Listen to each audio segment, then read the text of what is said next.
We use money every day, but we rarely appreciate its power and its flaws.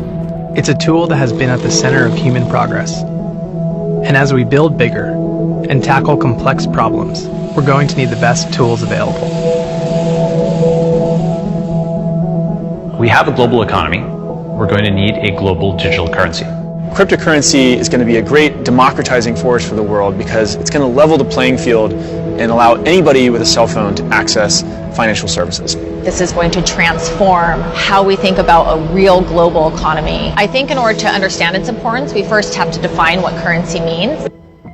What currency does is it actually allows us to agree upon the value of something. It's almost like a communication tool. There are different ways of coordinating human beings. One way that you can do that is with money. You can incentivize people to try to work on the same thing at the same time. We started off building simple systems like a bridge crossing a river to very amazing things like rocket ships. We went from interacting with our neighbors to now transacting with each other around the world. And we want to make sure that people can move money freely. And our current financial system just doesn't enable that. So the current systems are very centralized, and so we have big banks and big governments. There's a lot of middlemen who make things incredibly inefficient. When you talk about the problems with the existing financial system, you can go to a situation like Venezuela where money is being printed and folks' savings are basically being destroyed. The value of their wealth has been completely eroded. I think a lot of us in the United States sort of take this idea for granted that if someone gives us money, it'll be in our bank account and it's not going to disappear or be taken away from us. And that's really a luxury that many people in the world don't have at all. There are about 1.8 billion people in the world today who have a cell phone but don't have access to any financial services. And what's really powerful about cryptocurrency is that it lets anybody, if you just have a smartphone and internet connection, participate in the global economy. What cryptocurrency does is takes the stability that we have and gives it to the rest of the world. If I have a dollar bill, I can hand that directly to somebody else. There was no bank in the middle there.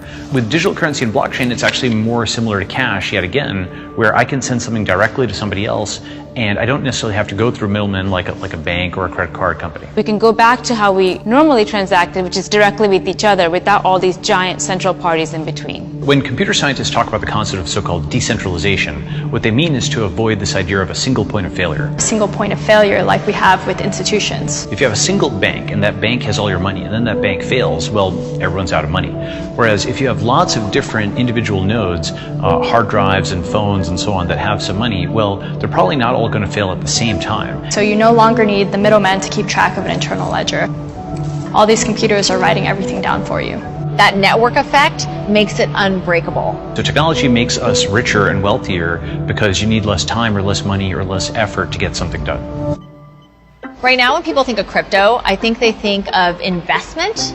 There's a lot of speculation, there's a lot of talk of prices and how much money has been raised, but it's really important to see past that. It'll shift to people actually using cryptocurrency to buy goods and services and transact in the economy. And that's not just send money back and forth, that means employ each other or fund each other.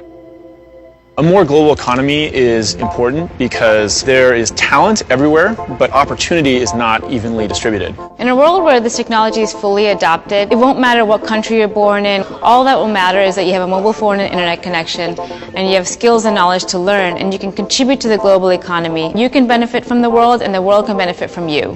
Think about what kind of economy we could have if we had a global currency that we were all responsible for and all invested in. It opens up opportunity for everybody. Just being able to trust that if I do good work in the world and someone compensates me for it, I will be able to keep that wealth. That's such a powerful idea that it actually encourages people to try to do more good things in the world. If you've got lots of people who are invested in each other's success, literally, they're invested in each other's success at a broader level. I think cryptocurrencies are going to be as impactful to humanity as the internet has been. Digital currency and blockchain can bind us in ways that we wouldn't be bound before.